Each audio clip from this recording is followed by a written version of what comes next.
Right, so the global spotlight on the coronavirus pandemic currently very much on India.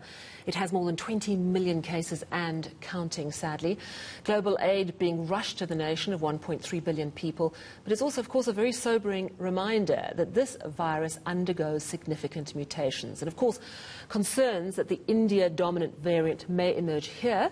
This evening, news of a Filipino ship on lockdown in the Durban harbour.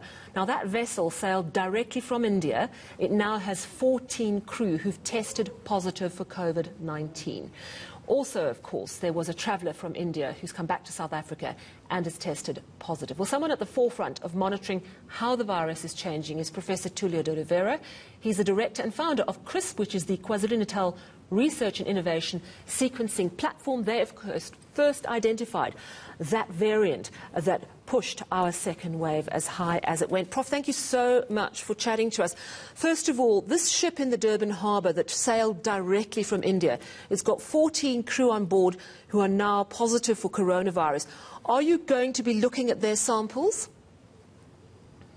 Yes. Good evening, Sally, and good evening to your viewers. Yes, we were approached today by the port authorities, and I believe that probably tomorrow we're going to be receiving some of the samples of the crew that's in this boat.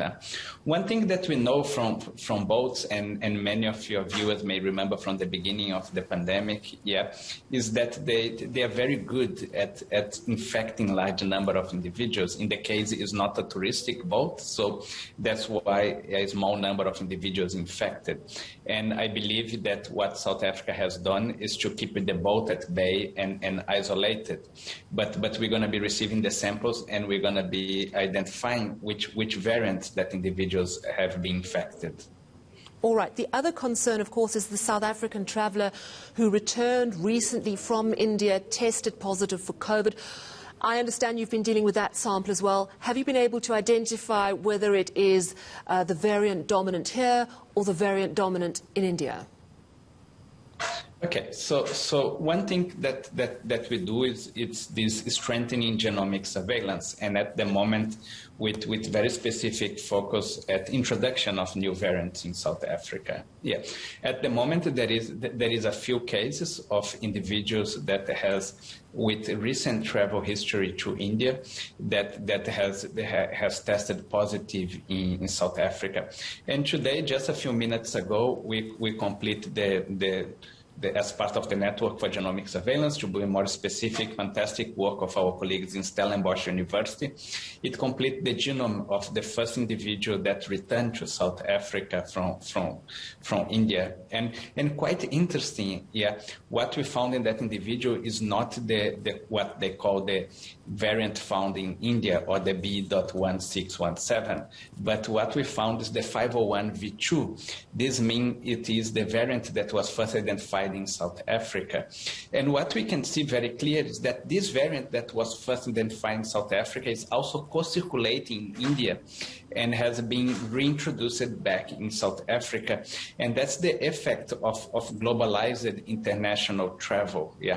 At the moment, we don't have like specific big worries about the so-called variant identified in India, and the reason for that is because that variant, it seems to have less mutations than the one that caused the second wave in South Africa. And at the moment, we believe that neutralization of the variant that caused the second wave in South Africa should also neutralize the current Indian variant that's circulating in India. However, one thing that we are worried, and especially not only for South Africa, but more specific for our Indian friends and colleagues, is the shared scale of the epidemic in India. Is absolutely devastating there.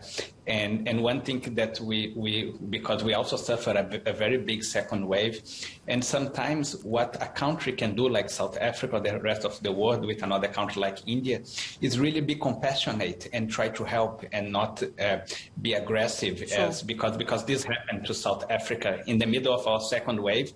Some countries decided not to send us vaccines or respirators or diagnostics, but really to attack Yeah, you're right. We are all in this together, and we've got to find a solution together. You've mentioned the one case of the South African traveller returning from India actually has the variant dominant here. But you said there were a few travellers. Are you able to tell us how many other travellers are under surveillance having got COVID after returning from India? So at the moment, we know about all the three that at the moment we are in the process of doing the sequence the virus to see the genome surveillance.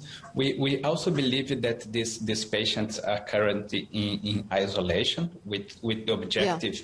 One thing that we know about the variants is that the same interventions that work, the public health intervention of testing, isolation, and contact tracing are very effective. Yeah, and I believe that they are in isolation now. And for South Africa is mostly to keep also in the non-pharmaceutical interventions. We are only going to be out of these woods when the whole country has been vaccinated. That's true. And that we have to be very careful. We cannot be. We are. It's so easy to get complacent. I have to ask you quickly, the South African cricket team is returning from India. Are you going to be testing all of them as a matter of course? So the Network for Genomic Surveillance, which involves both KRISP at UKZN and many of other universities in the country, we normally focus on the genomic surveillance, not just in the testing. So in case any of the cricketers test positive, which we hope don't, then of course we will approach them, or we hope they approach us, so we can help them to identify the variant. But more important, to allow any kind of new introduction in South Africa not to spread very further. All right, I don't have much time. I'm going to ask you a few very quick questions.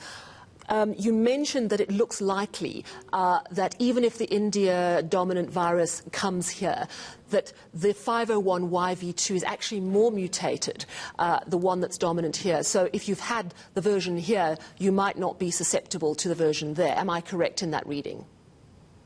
Yes, yes, you are correct. Fantastic. Yeah. So are you able to tell us which of those two variants is more transmissible, the South African dominant one or the India dominant one? So at the moment it's difficult to say. And why we say that's difficult to say?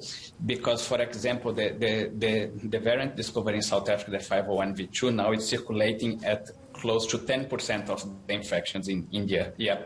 And the rate of growth of both of variants are very, very similar. So at the moment, the first impression, it seems that they are as transmissible as each other, but that's information that the scientific community will be gathering in the next few weeks. And I would imagine it's just the sheer scale in India where we're seeing the hospitals under pressure. I have to ask you, I know you monitor the virus all the time, and you flag if there's anything worrying. We are terrified of a new, more deadly, more transmissible virus pushing a third wave. Have you seen anything to cause alarm lately? No, we haven't seen anything to cause alarm. But what is very important is what I mentioned, in continuous, very strong non-pharmaceutical and public health intervention, but also we have to scale the vaccinations very quick. Yeah. So far, South Africa has been lucky to not be in a third wave. And normally you cannot count in your luck for too long. So it would be great that we scale both testing, contact tracing, isolation, but also very important, vaccination in the country.